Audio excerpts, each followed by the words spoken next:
and Sakure. And if you are new here, in this channel, we like to talk about fondant, we like to talk about wafer paper.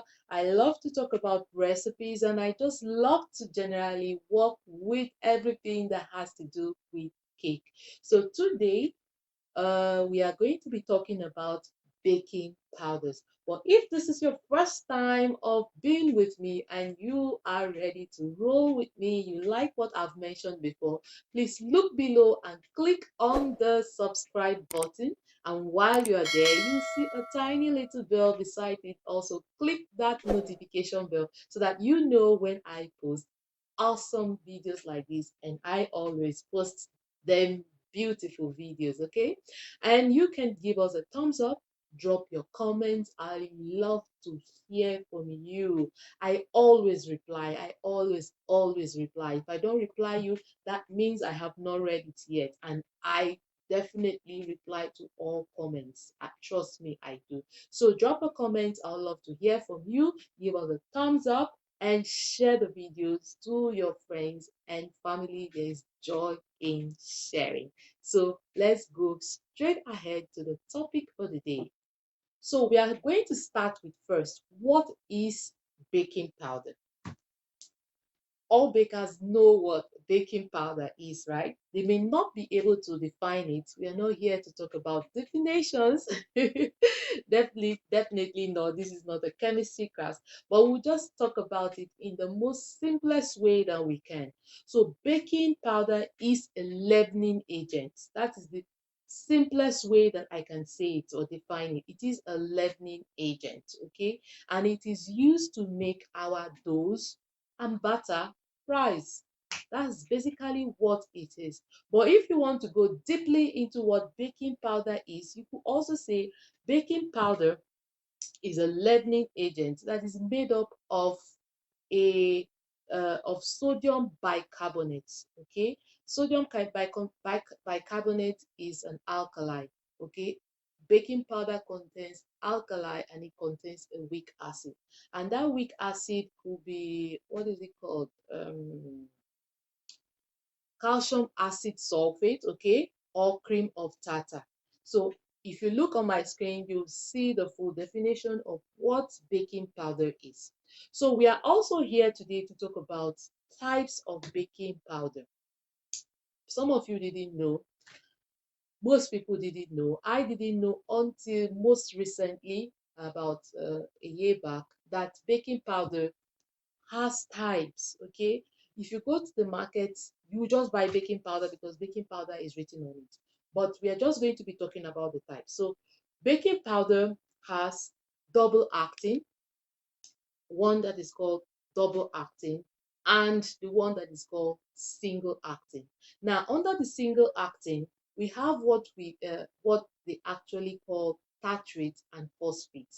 They are both single acting baking powders. Now let's talk about what double acting is. Double acting baking powder means that it acts in two different ways. The first action comes when it is introduced to liquid. So when your baking powder comes in contact with liquid like the egg or the milk or whatever liquid is in your batter, it starts acting. That is the first reaction that it has. The second reaction is when it comes in contact with heat. Okay, so it acts when the water is added to it, and it acts when it is put into the oven. That is when it starts acting together with the heat, and then your dough or your batter starts rising. So though that kind of baking powder is called double acting.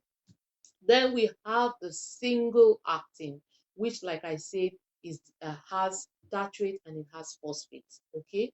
Now, when you use this big kind of baking powder, it acts as soon as it comes in contact with liquid. And when it comes out weak, the reaction starts immediately. And most times, this kind of when you use this kind of baking powder, you have to put it into your oven almost immediately so that it can continue the reaction as it has already started. It doesn't divide its reaction, okay? It starts as soon as it comes in contact with liquid, and If you want the process to continue, you have to put it into the oven almost immediately. So now, why are we talking about this? Sometimes when we are baking, we have so many cake orders and our oven cannot take everything at once. So sometimes we bake and we keep them on the tabletop, on our tabletop. I'm waiting for the other batch to come out so that we can put it into the oven. Now, if you use single acting baking powder, that means that you are going to have two separate results. You now wonder, that accounts for some people will say, but I mixed this batter at the same time. Why is this cake different from this one? That is the reason. Because you used a single acting baking powder. So you have two different results. This cake or batter that you left on your tabletop will not be the same way as the one that received instant heat because it is single acting baking powder. But when you are using double acting baking powder, for instance, and the same scenario, your you put the first batch in, your batter on the table will be waiting. It will just be dancing around. It's like playing around the pan and waiting for the second phase, which is the heat, so that it can continue its work. Okay, so it's like the baking powder is resting and waiting. So as soon as your first batch comes out, as soon as you pick up the one from the tabletop and put into your oven and it comes in contact with the heat, it starts its work, the second phase of its work. So from now on, when you go to the market, be very, very observant. Look at your baking powder. In fact, you can just go to your pantry now, pick up your baking powder and read it very carefully. Find out if you have double acting baking powder or single acting baking powder. I hope this information helped you. If there's something that you want me to talk about, please, I'll be happy if you drop it in the comment section. I'm going to read it up and then we are going to be treating it as a video. Thank you so much for watching me. Love you all.